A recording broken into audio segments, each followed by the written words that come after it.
Well, I think it's important to point out, although much of what you'll see tonight is confrontation between police and protesters, hours went on of peaceful protest. The protesters exhibited much restraint. They urged each other to stay peaceful. They urged each other to stay together, not to splinter off, and they did that for the most part, and police officers stood their ground. Police are surprised at this point she's still standing because she's taken so much of the chemical irritant to her face, and ultimately they have to move in. Here comes your guardian policeman, a public servant if there ever was one. These are a few of his services that are usually overlooked. His job is not merely walking, as you might suppose. Yes, even in this case, a service is being performed, believe it or not. Don't be upset or too concerned if this should happen to you someday. Behind the policeman's badge is a big heart and even bigger purposes. They've moved bicycles in to block our view. From where I stand, though, I can hear her crying. I can't breathe! I could hear you saying, "I can't breathe." Yeah, well, that was when their foot was on top of my face. It was to the side, and I just couldn't breathe. Me and some friends were chanting so that we could receive food in Ramsey County Jail because we hadn't been provided food. And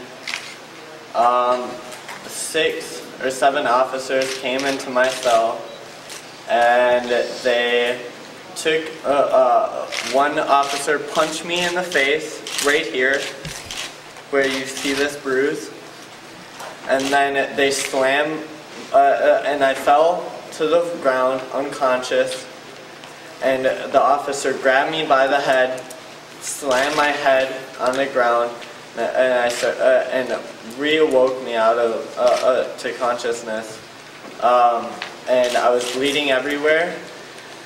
They dragged me to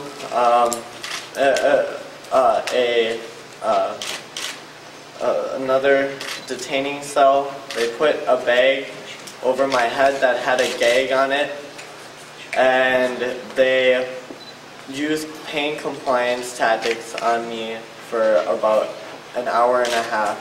They separated my jaw as hard as they could with their fingers, and they bent my ankles back. They basically bent my foot backwards. I was screaming for God and screaming for mercy, crying, asking them why they were doing this. And I've never been so violated in my life.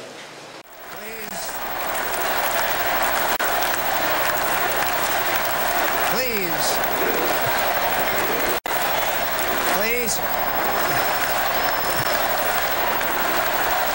My friends, my dear friends, please don't be diverted by the ground noise and the static. And finally, like herding cattle, police managed to corral a large group of anarchists, arresting 45 at this one location. The police were there in strength and managed to control the proceedings for most of the time. Once again, the established order had stood firm, and for those who were hoping to get from the demonstration some kind of revolutionary situation, it was a disappointment.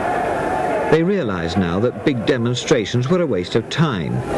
The authorities had learned how to cope with them. What was needed now, they felt, was a much more direct challenge to society, if necessary, outside the law. And while it is our responsibility now to resist tyranny civilly while we still can, there may come a time when we will say to the powers that be it with your blood or ours, we have come to water the tree of liberty. To all of you, loyal soldiers, in this new revolutionary army, it is an honor to count myself among your ranks. You want a revolution?